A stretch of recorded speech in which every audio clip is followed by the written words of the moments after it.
Hello, welcome. Dr. Sushma Singh this side. Today in Unit 25, Critique of Knowledge Society, we are going to start our lecture with topic Divide in Employment Accessibility.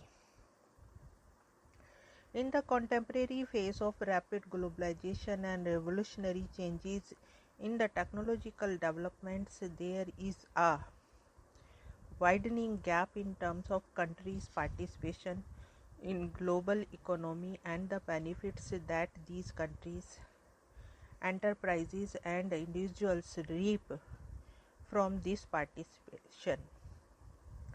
Also, within many countries, the gaps in terms of access to decent work and incomes and participation in economic and social life is widening between the various income groups. The poorly educated and trained are generally the loser in the process of economic change, where society as a whole seems to march towards a higher order of development.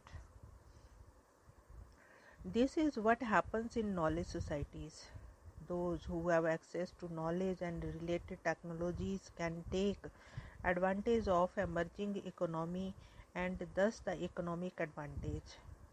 This is true in the case of both the individuals and nations.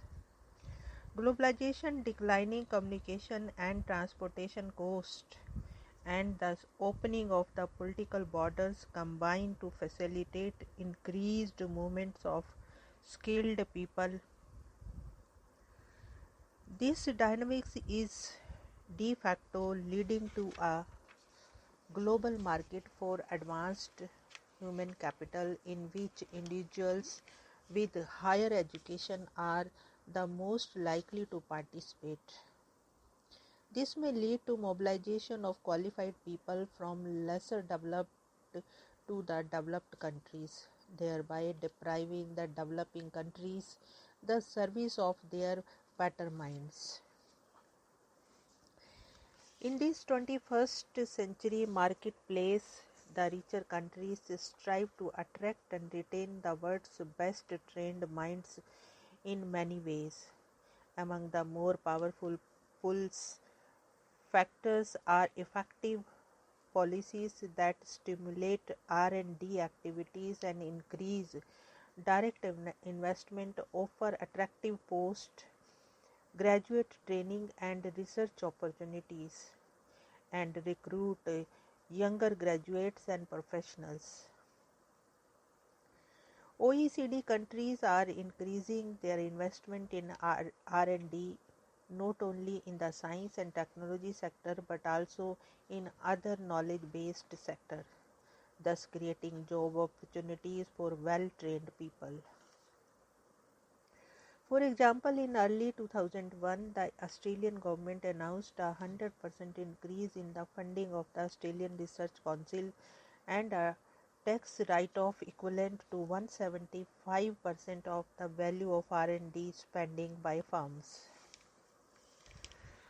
Roughly 25% of the science and engineering students in US graduate schools come from other countries. This amounts to somewhere between 50,000 and 1 lakh students from abroad who are introduced into the US market for advanced human capital. Most of these students received their basic education and first degree in their home countries, meaning that the cost of their initial training was probably assumed by the countries of the origin rather than by the country of employment. Advanced countries are opening recruitment offices in countries where, because of lack of opportunities and political instability, graduates are available. Australia, Canada, EU members and others all compete for their share of well-trained people in the global marketplace. France and Germany have freed up the issuance of the visas to attract foreign professionals in technology-related areas.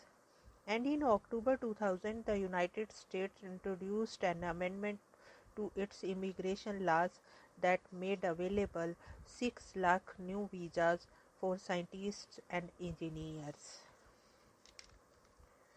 The global labor market of advanced human capital is an expanding reality that brings the circulation of skills and the related problems of urban brain drain to the forefront of the national concern, particularly in developing countries.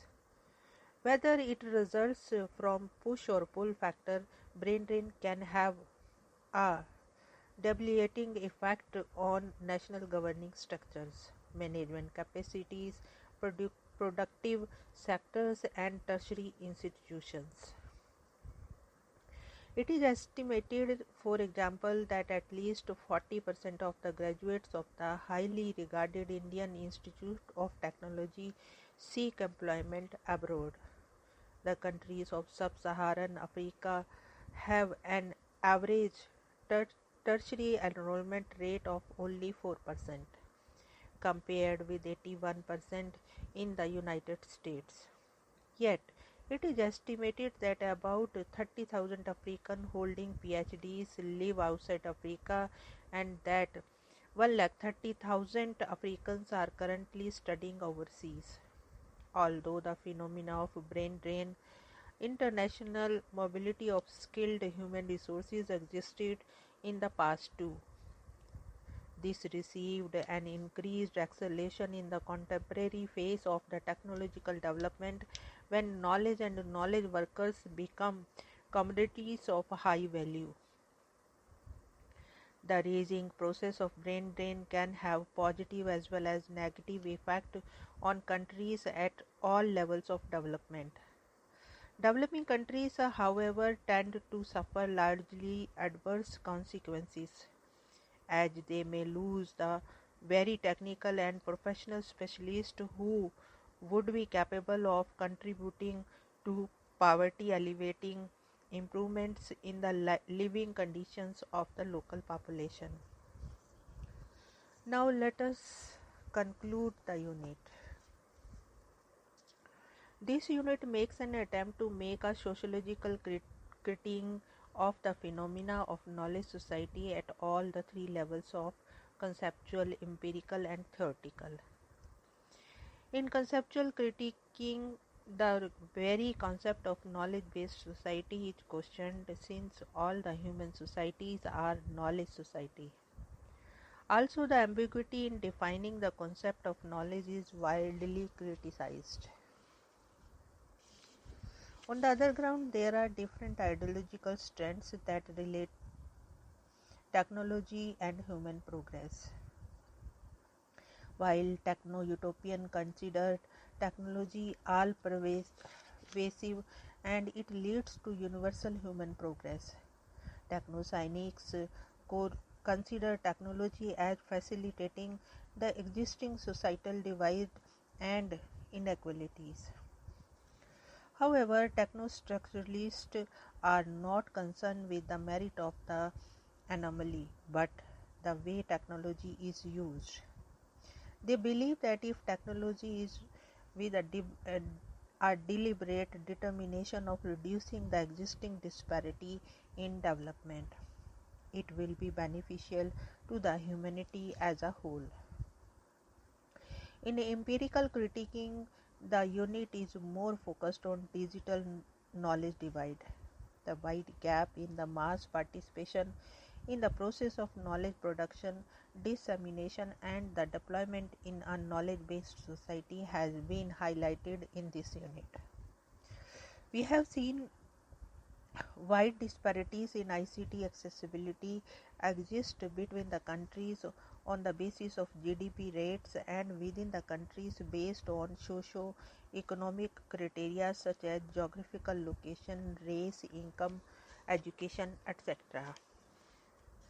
From the foregoing discussion, we understand that the challenge before the knowledge-based society is whether such a society, the basis of which is the universal phenomena of knowledge and its production, dissemination, and application, actually will be able to achieve the universal concepts of equity and equality to all.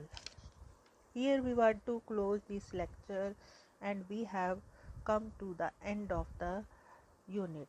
Thanks for listening.